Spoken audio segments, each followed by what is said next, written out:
वे यहाँ पे आए हुए थे सुप्रीम कोर्ट के एक जजमेंट के द्वारा, जिसमें यह बोला गया था कि इन बच्चों को नियुक्ति दिया जाए, नियुक्ति प्रक्रिया को जारी किया जाए और उसमें अगर किसी भी बच्चे को गलत पाया जाता है तो उस बच्चे को बाहर किया जाएगा। लेकिन यहाँ पे उस बच्चे को बाहर नहीं किया गया, पूरे एग्जामिनेशन प्रक्रिया को ही बाहर कर दिया गया। माननीय मुख्यमंत्री जी, जिस भी दबाव में इस निर्णय को लिया गया है, तो माननीय मुख्यमंत्री, हम आपके बच्चे हैं। नमस्कार, इस वक्त मैं प्रोजेक्ट भवन के बाहर मौजूद हूं और ये प्रोजेक्ट भवन के बाहर की सड़क है और ये जो सड़क पर बैठे हैं ये कोई आम आदमी नहीं थे, ये सरकारी नौकरी करने वाले इंसान थे जिनकी नौकरी 17 अगस्त के बाद नहीं रही। मुख्यमंत्री हेमंत सोरेन ने ऐलान किया था कि सीजीएल को रद्द कर दिया जाएगा, तो इसके बाद से ये लोग आंदोलनरत है। प्रोजेक्ट भवन के बाहर एक आंदोलन जहां समाप्त हुआ है तो दूसरा आंदोलन उठ के खड़ा हो गया है। हाथों में बिरसा मुंडा, भगवान बिरसा मुंडा की तस्वीर और बाबा साहब भीमराव अंबेडकर की तस्वीर भी है। नारेबाजी लग रही है यहाँ पर, कोचिंग माफिया हाय हाय। अच्छा, एक बात बताइए, जो प्रकरण हुआ सो हुआ, अभी आप लोग कोचिंग माफिया हाय हाय के नारे लगा रहे हैं।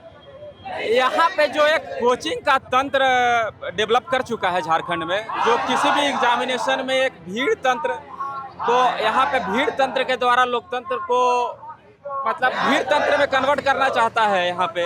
तो जो 2000 यहाँ पे ऑफिसर हैं उनको एक झटके में भीड़ तंत्र के द्वारा, हमारा ये ऑफिस हुआ करता था, यहाँ पे जितने बैठे हुए छात्र हैं उनको यहाँ पे रोड पे ला दिया गया है। तो हम यहाँ पे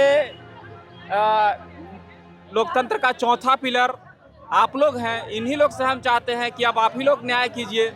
अब न्याय का दरवाजा जो है, अगर हमारा काम तो आपकी आवाज को जहां तक पहुंचाना है वहां तक पहुंचाने का है। हम तो अपना काम करेंगे ही, चाहे वो जयपाल सिंह मुंडा की बात हो या प्रोजेक्ट भवन की, दोनों जगह हम लोग। यहाँ पे एक तुगलकी फरमान जारी किया गया है, जिसमें माननीय न्यायालय के द्वारा यहाँ बोला गया था कि सुप्रीम कोर्ट का ऑर्डर है, जिसके कारण यहाँ पे करीब करीब 2000 में 600 से 800 के करीब में जो बच्चे हैं वो किसी न किसी जॉब में पहले से थे। वे माननीय मुख्यमंत्री के आश्वासन पे जॉब को छोड़कर यहाँ पे नहीं आए हुए हैं। वे यहाँ पे आए हुए थे सुप्रीम कोर्ट के एक जजमेंट के द्वारा, जिसमें यह बोला गया था कि इन बच्चों को नियुक्ति दिया जाए, नियुक्ति प्रक्रिया को जारी किया जाए और उसमें अगर किसी भी बच्चे को गलत पाया जाता है तो उस बच्चे को बाहर किया जाएगा। लेकिन यहाँ पे उस बच्चे को बाहर नहीं किया गया, पूरे एग्जामिनेशन प्रक्रिया को ही बाहर कर दिया गया। तो यहाँ पे कोर्ट जाने की तैयारी में है। हम माननीय मुख्यमंत्री से तो 2000 छात्रों की ओर से एक आग्रह करना चाहते हैं कि माननीय मुख्यमंत्री जी, जिस भी दबाव में इस निर्णय को लिया गया है, तो माननीय मुख्यमंत्री, हम आपके बच्चे हैं और हम झारखंड के बच्चे हैं, हम आपके ही बच्चे हैं। तो आपका जो एक दबाव में लिया गया निर्णय है उस पर आप पुनर्विचार कीजिए, ताकि हमें न्यायालय जानने की जरूरत ही न पड़े। आप सीएम से रिक्वेस्ट कर रहे हैं कि आपको पुनः बहाल कर लिया। हम माननीय मुख्यमंत्री से हाथ जोड़ के पूरे 2000 छात्रों की ओर से और उनके हजारों हजार फैमिलियों की ओर से आग्रह करते हैं कि माननीय मुख्यमंत्री जी, राज्य में नौकरियों की इतनी ही कमी है, उसके बावजूद जिसका नियुक्ति हो चुका है उसको रोड पे लाना, उससे कहां से राज्य का विकास हो सकता है। हम माननीय मुख्यमंत्री से पुनः आग्रह करते हैं कि अपने निर्णय पे पुनर्विचार करें और एक हमें आशा ही नहीं, पूर्ण विश्वास है कि हम इस रोड से फिर से उस ऑफिस में आएंगे। उम्मीद है, पूरा उम्मीद है, यहाँ पे जितने लड़के हैं उम्मीद है, इन लोगों को देखिए उम्मीद है कि ये रोड से उठ के दोबारा प्रोजेक्ट भवन में आप लोग नौकरी करेंगे। लोग कह रहे हैं, आप लोग कह रहे हैं कि आपको उम्मीद है। ये लड़ाई आप लोगों की है, आप लोगों को लड़ना है। अभी आप कुछ दिन पहले अंदर बैठते थे, अब बाहर बैठ रहे हैं। न्यायालय का रास्ता आप लोग के लिए खुला है। कोर्ट जाने की तैयारी में है। कोर्ट जाने की तैयारी में हमारी लीगल टीम देख रही है क्या करना है, बट हम लोग यहाँ सरकार से अनुरोध कर रहे हैं कि सर, आप जो भी फैसला लिए हैं आपको उसको वापस लेना होगा, क्योंकि ये सर न्याय संगत फैसला नहीं है। आपको अगर कुछ लोग गलत पाया जा रहा है तो आप उसको साइड कीजिए। सर, हम लोग क्या कसूर है? हम लोग मेहनत करके 10 साल से पढ़ के यहाँ पे आए हुए हैं। कोई फ्री में यहाँ नौकरी कोई नहीं लाके दे दिया, चढ़ा के ट्यूशन पढ़ा के हमें नौकरी ली है हम लोग। मतलब ये नहीं कि सब 20 लाख 30 लाख बदनाम करने के लिए सोशल मीडिया में भीड़ तंत्र के द्वारा बोल दिया जाता है। ऐसा नहीं है ये हम लोग का पास। सरकार से फिर भी निवेदन है सर, इस पे आप फिर से पुनर्निर्णय कीजिए और हम लोग के साथ न्याय कीजिए सर। अच्छा, एक बात बताइए, जो बातें निकल के आ रहे हैं कि आपके नियुक्ति पत्र में एक कंडीशन लिखी थी क्या कंडीशन था वो? हमारे नियुक्ति पत्र में ये कंडीशन था कि जो भी कल्प्रिट पाए जाएंगे उन्हें सर्च करके उन्हें बाहर किया जाएगा। ये नहीं बोला गया था कि सभी को पूरा वैकेंसी कैंसिल किया जाएगा। तो जो भी आप कल्प्रिट पाते हैं उसको निकालिए। सारा जांच एजेंसी आपके पास है, सीआईडी है, एसआरटी है। हम लोग नार्को टेस्ट के लिए तैयार है। आप आइए सर, बोलिए कहाँ जाना है, हम सीबीआई के लिए तैयार हैं। लेकिन आप गलत तरीके से ऐसे नहीं कर सकते हैं सर। हम लोग झारखंड में आप ही लोग के बच्चे हैं सर।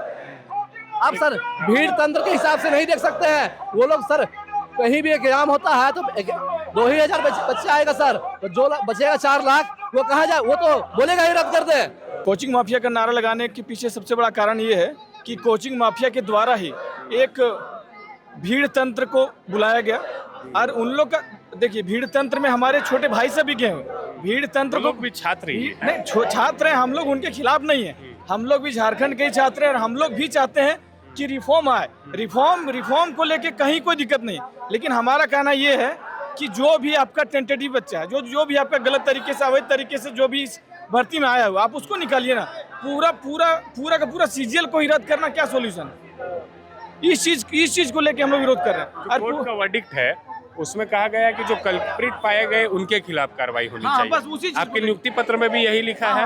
बस यही लिखा है यही लिखा हुआ। जो कल्प्रिट है उसको बाहर कीजिए, लेकिन पूरा सीजीएल एग्जाम को ही रद्द कर देना, ये कौन सा सॉल्यूशन हुआ? ये कौन सा न्याय है? रास्ता खुला है, सरकार के मंत्री बोल रहे हैं। कोर्ट में तो हम लोग जा ही रहे हैं। जा रहे हैं। हाँ, पिटीशन आपने फाइल कर दी है? पिटीशन हम लोग फाइल नहीं किया, लेकिन पिटीशन बहुत जल्द हम लोग फाइल करने जा रहे हैं। वो तो हो ही रहा है, लेकिन साथ में भीड़ तंत्र के द्वारा ही हमारी नियुक्ति को निरस्त की गई है। तो हम लोग भी अपना प्रेजेंस दिखाना चाह रहे हैं, हम लोग भी अपना पक्ष को आपके सामने रखना चाह रहे हैं, इसलिए हम लोग सब एक साथ अभी एकजुट हुए हैं। इतने लोग यहाँ पर बैठे हुए हैं, इतने लोग यहाँ बैठे हैं, जब तक नहीं मांग पूरी हो जाती या न्याय नहीं मिल जाता, सब यहीं डटे रहेंगे। तब तक हम लोग यहीं पे बैठे रहेंगे। हम लोग को सरकार के द्वारा, भीड़ तंत्र के द्वारा वैसे भी रोड के ऊपर लाके छोड़ दिया गया है, इसलिए हम लोग रोड पे ही रहेंगे।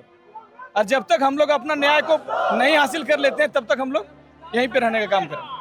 देखिए, ये सीजीएल के सिलेक्टेड कर्मचारी हैं जो कुछ दिन पहले ही प्रोजेक्ट भवन में काम करते हैं। कपिल दिखाइए, ये झारखंड मंत्रालय प्रोजेक्ट भवन है। यहाँ पे ये ऐसा एएसओ और विभिन्न पदों पर ये कार्यरत थे, लेकिन अब ये सड़क पर बैठे हैं। इनका कहना है कि हमें ऐसा न्याय मिलना चाहिए जो हमारे हक में हो। हमें स्टूडेंट्स से कोई बैर नहीं है जो वहाँ आंदोलन कर रहे हैं। इन्होंने कहा कि कोचिंग माफियाओं ने उन्हें भड़काया और भीड़ तंत्र के दबाव में सरकार ने ये फैसला लिया है, इसे वापस लिया जाए, नहीं तो हाई कोर्ट जाएंगे और ये अपना न्याय लेकर रहेंगे। आज शाम को इनकी एक तिरंगा यात्रा भी है जो मोराबादी मैदान से अल्बर्ट चौक तक जाएगी, उसकी खबर भी हम आपको दिखाएंगे। अब देखना है कि इनकी मांगों को लेकर क्या कुछ विचार होता है और हाईकोर्ट का निर्देश क्या रहता है। कैमरा पर्सन कपिल के साथ मैं अरविंद सिंह, आप देख रहे थे प्रभात खबर। शुक्रिया। प्रभातखबर.com, विश्वास वही, रफ्तार नहीं।